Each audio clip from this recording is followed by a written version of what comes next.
the first episode, but it was very, very brief, no lines or nothing like that. You just saw the look. But he goes in there, he goes underground, save the Morlocks from the mutant hate group who has, I guess, went down there and tried to bully them from bully that spot from them. It was crazy because it looked like they was trying to set up shop there, but Magneto came in there and shut all that down, saved the Morlocks, and he's just showing his good guy image at this point. I will tell you this, guys. Magneto's suit was very interesting. I won't even lie to you, man. Magneto looked like he went to a barber named Juicy, a male barber named Juicy in Atlanta, and was like, "Make me beautiful," and that's exactly what he did. I mean, his hair was Fabio quality. I mean, it was blooming, and his outfit was giving me yes, yes, yes. He was giving yes, queen, yes, yeah, man. I get it. It's comic book accurate. I have seen the suit of what they chose, but at the same time, guys, we got more suits in there. Some really more badass suits to let you know, like with the white suit and everything. Like, I mean, I would have chosen to go in that direction to go from where he was to where he is now. I don't know if I would have chose that. That's just me. It was very sleek, very comfortable, very, very metrosexual, I guess. I don't know, man.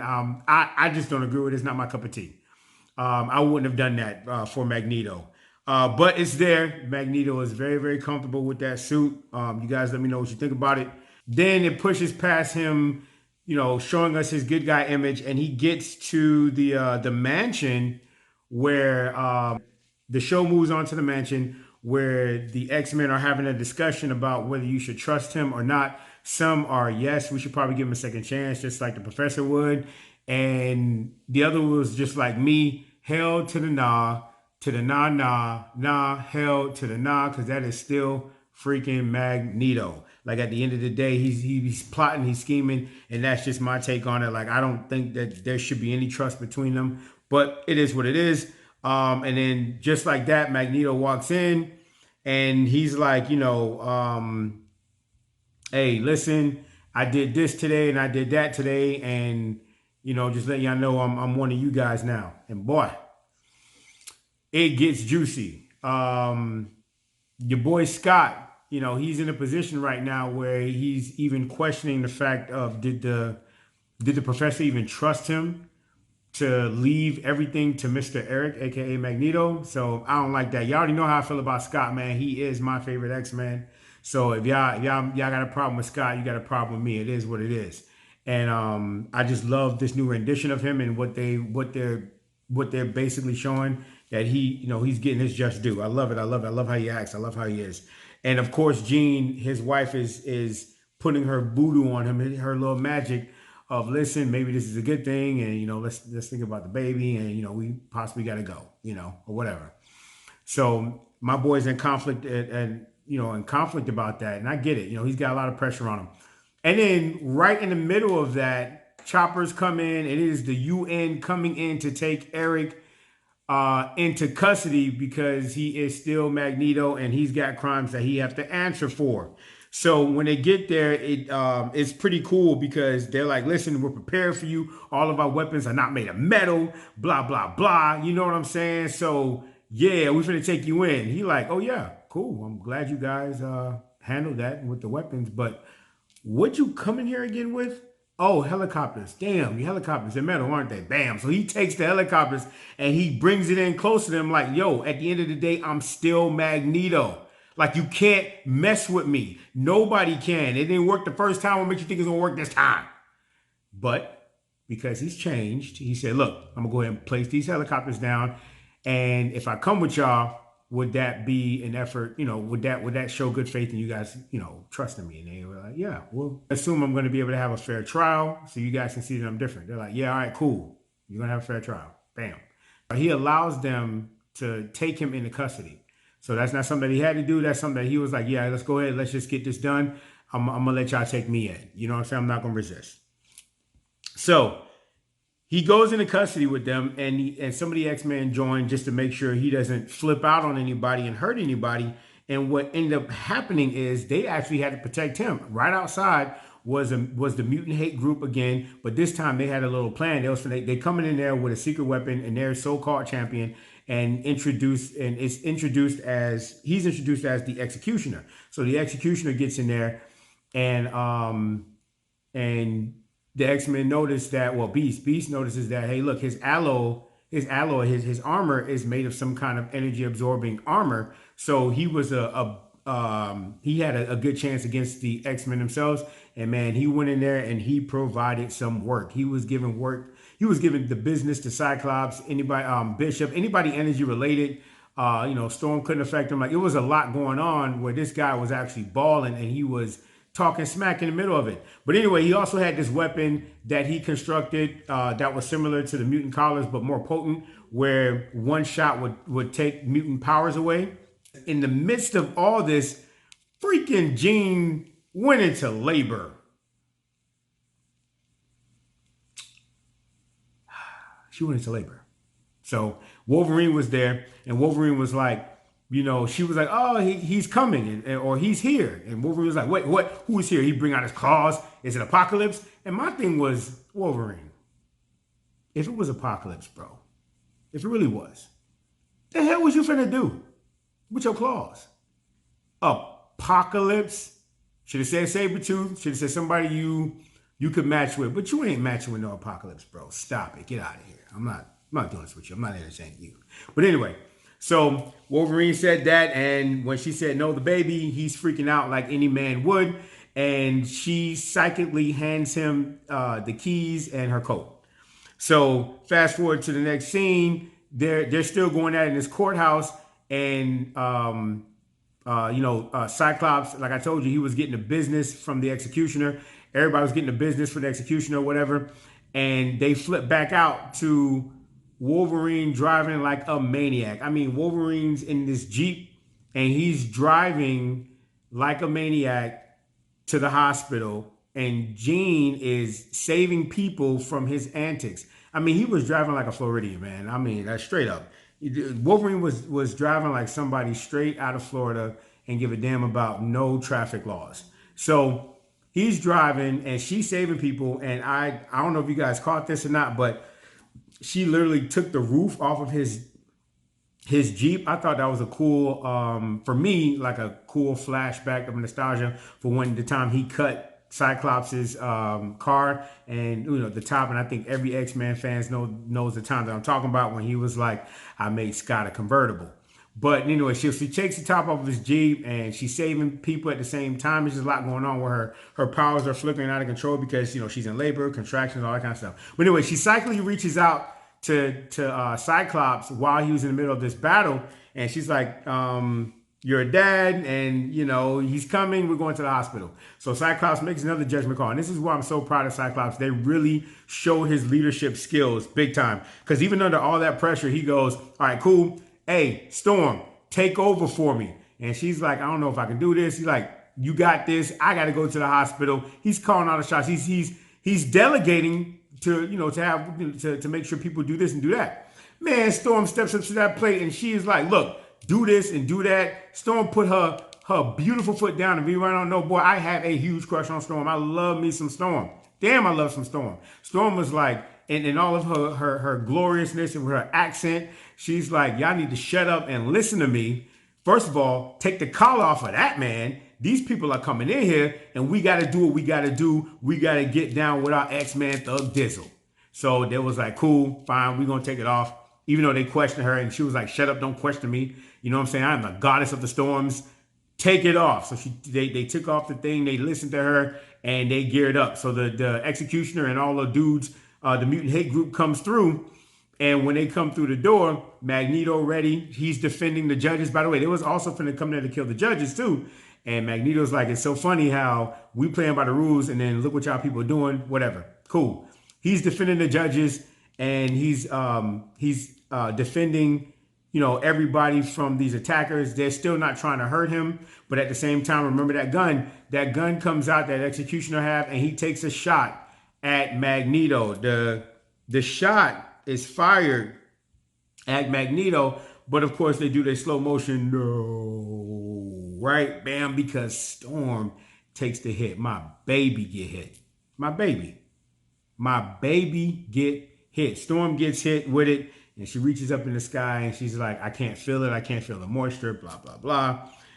And Magneto, in his anger, he takes your boy, because remember that armor's still made of metal, even though it's alloy or whatever.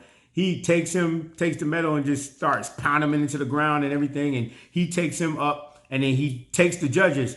And they're like, okay, Magneto, no, don't do this. He ain't trying to hear none of that. Shut up. Y'all coming up here with me. I done told y'all over and over again, stop messing with us. Stop messing with the mutants. I'm done with y'all. And I should just drop y'all from the sky, because he takes them high up, y'all. He takes them up in the air. And he's like, look, I could drop y'all right now. I can do whatever I want. I can squash y'all like bugs. But you know what? I'm not. All right? I done tried to told y'all I'm turning over a new leaf. So you need to help me help you. And then he delivers this epic line. In the middle of him giving them a speech about how he's changed and everything like that, he tells them, and it's just awesome play off of their being that high. He tells them, look, man, I'm trying to change. I'm trying to do things Charles' way. So don't let me let you down. And that was awesome. That was well delivered, well timed, well executed.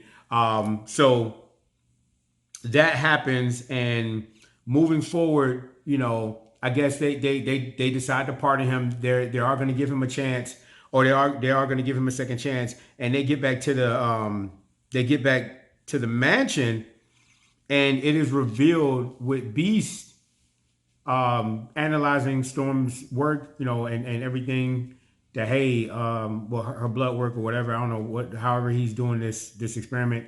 He gives her the news of this could possibly be permanent. So everybody, of course, is going, they're not agreeing with this at all. Jean tells her in the middle of that statement of, hey, me and Scott are not going anywhere, not until you get well, blah, blah, blah. So it's like, her and Scott going back and forth with this. I'm going to leave. I'm not going to leave. I'm going to leave. I'm not going to leave. It bugs me, but it is what it is. All right. So she tells them that, and, but Storm is like, she's checking out. You can see her checking out.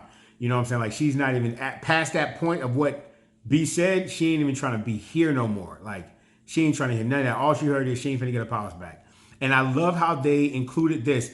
And fast forward with her going into her room, and the storm outside of her window, the rain and the lightning, it scares her.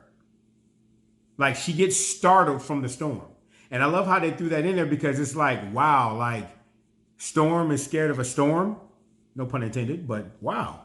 Like, that just goes to show you how human she is, And she can't take it. So she writes this letter, and she leaves it for Jean, who she feels mad close with. And during the second episode, you get to see their interaction about, her, being very close with Jean.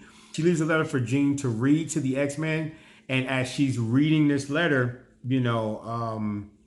it's causing some drama. It's definitely causing some drama. Like, people feel some type of way, as they should. I felt some type of way. I'm just like, yo, my baby. Like, nah, man.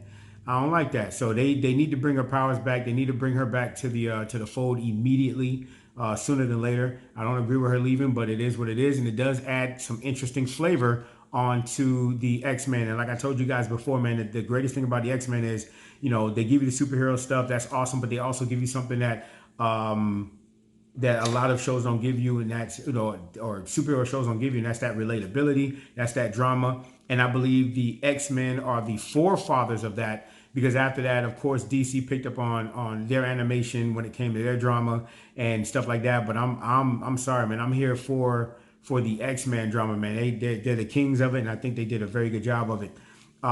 So within the middle of that happening, I mean, everybody feeling some type of way against Magneto. Everybody feeling some type of way that Storm is gone. Morph cracks it. Morph is being Morph, and he's like, listen, she's gonna come back.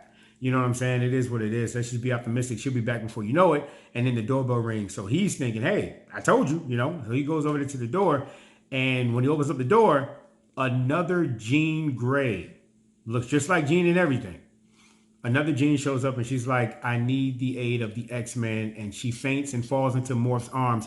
And it pans back to Cyclops holding his baby and Jean right behind him. And he's like, what the hell? Like, and then that's how it goes off. That's how the X-Men goes off. They leave us in that suspense. And that is X-Men fashion. And again, when it goes off, I don't know if you guys peeped the video game reference at the end when we were younger on Fox Kids, they was doing the same thing. I love that they do that, man. I love that they do that. So that's how it goes off so far. At the end of the day, I love what they're doing with the show.